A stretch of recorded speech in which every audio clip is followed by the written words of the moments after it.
2/3 are irredeemable, and there's no hope for them. First and foremost, giving all praise, glory, and honor that's due to Yahweh, Bahashim, Yahweh Shai, Bahashim, Rachak, Radash. Double honor to the elders and apostles of Great Millstone who rule well. Peace and blessings to the 144,000 and the hopeful elect. Shalom Barakathum.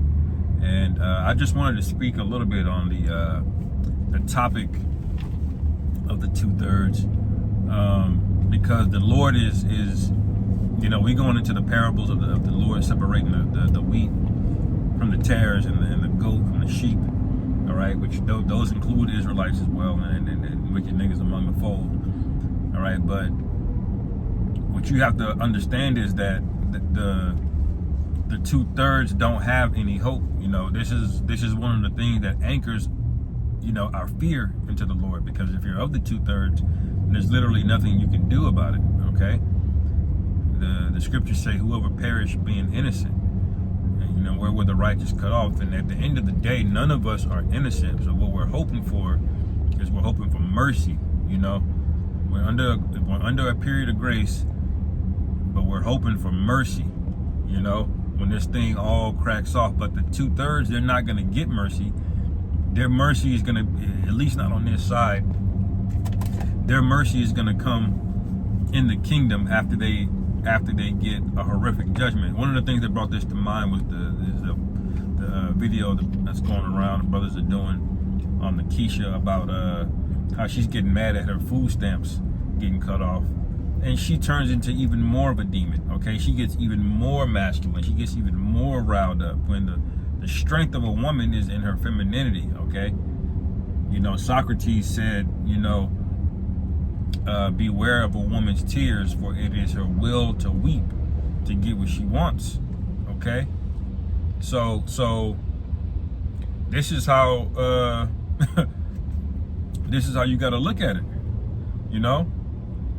And but what does she do? Because she's of the 2/3. She's not of the elect, and ultimately the Lord is going to do this to the minds of everybody that's not right.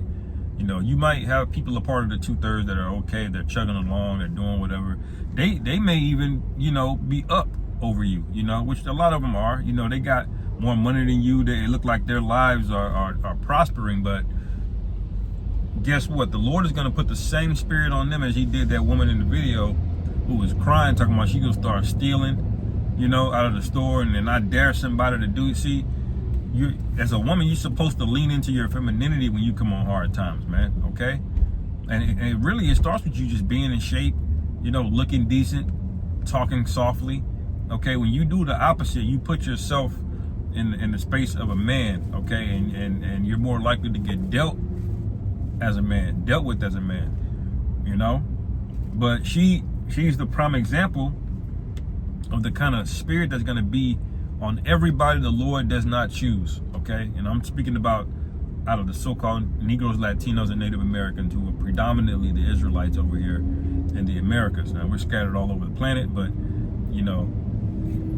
the 2/3 prophecy really speaks about here in America, because there's going to be drastic judgment coming here, okay? There's going to be rapid fire plagues hitting this place, and if you don't have the Tawah, okay, or the seal, which is spoken about in Ezekiel 9, okay, that sealed the servants of the Most High in their forehead. If you don't have that seal, meaning you're of the elect, then you're gonna get jacked up, man, okay? There's absolutely no hope, and this should put things in perspective, for brothers, man. That it's an either or scenario. All right, when you read in Revelation 3, it says, "I would that you were cold or hot," because if you're lukewarm, I will spew you out of my mouth. And this is basically what we're boiling it down to. The whole thing is boiling down to a sifting event, okay? I mentioned earlier about the wheat and the tares. That's part of the sifting,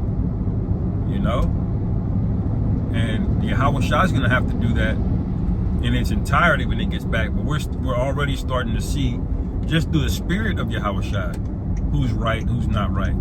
Why? Because we've been keeping the same doctrine. and the correct doctrine. And then the other guys, they're remixing doctrines, okay? The lake of fire is this now, okay? Hell is hell is a real thing now, all right? Monogamy is in the scriptures. No, it's not. You know, all of these different doctrines are popping up because that's part of what? The sifting. That should be a scary thought, because everybody that's on the wrong side of this thing, and there's going to be twice as many as that won't make it, that will make it, okay? 2/3, all right? Everybody that's on the wrong side of it, man, is going to get a horrific judgment. They're going to basically die the death of the heathen. And when you see how wicked, you know, our people are, man, okay? There's just news stories after news stories of Jake just getting into some like high level demonic wickedness, man. All right, you see why it says in 2 Ezra, the 9th chapter, you know, I believe it's verse 12. It says the same must know it after death by pain. It also said they loathed my law. Okay, so you'd have to know about the law to loathe it. And so these are going to be Israelites that know that they're Israelites, okay, that are going to get the harshest penalty. You know, because the Lord requires more of you, the apple of his eye, and because you were given the law, okay? You have the spirit in you to be able to understand it. You know, but because you're wicked, the Lord is going to block you from it, and then you're going to be cast into outer darkness, and all of the plagues that the Lord is going to hit our enemies with, you're going to get caught up in it. You know? And so you got to, you know, frame your mind as to looking at these people, especially your own people, as heathen. You know, that's the main point. You know, you got to partition things like, yeah, that's Jake, they're our people, but at the same time, they're heathen, man. You know, don't stay around them. Don't be hanging around them. You can't save them, okay? You know, we're not in the conversation. We're not into having conversations with people, okay? Like Apostle Tahar said, we're lecturers, okay? We're not having debates. We're not building, okay? We're not family. We're not none of that, okay? You're bloodline Israelites, but your mind is absolutely gone, man. Okay? You didn't even leave away from your vomit, let alone not return to it. You know? You just sat just wallowing in your own vomit, man. You know? You believe a bunch of contradictions. You know? And got zeal and conviction for it, but can't even put down pork. You know, so when it's all said and done, the people that know that they're Israelites, which is basically everybody, that was settled on their lees, that didn't want to do the right thing, or worse, they were actively into worshiping a different power. The Lord is going to get you, man, and the Lord is going to find a way to separate us away from you, man. Okay, if you come across our path in Jacob's trouble, there's going to be one or two reasons for that.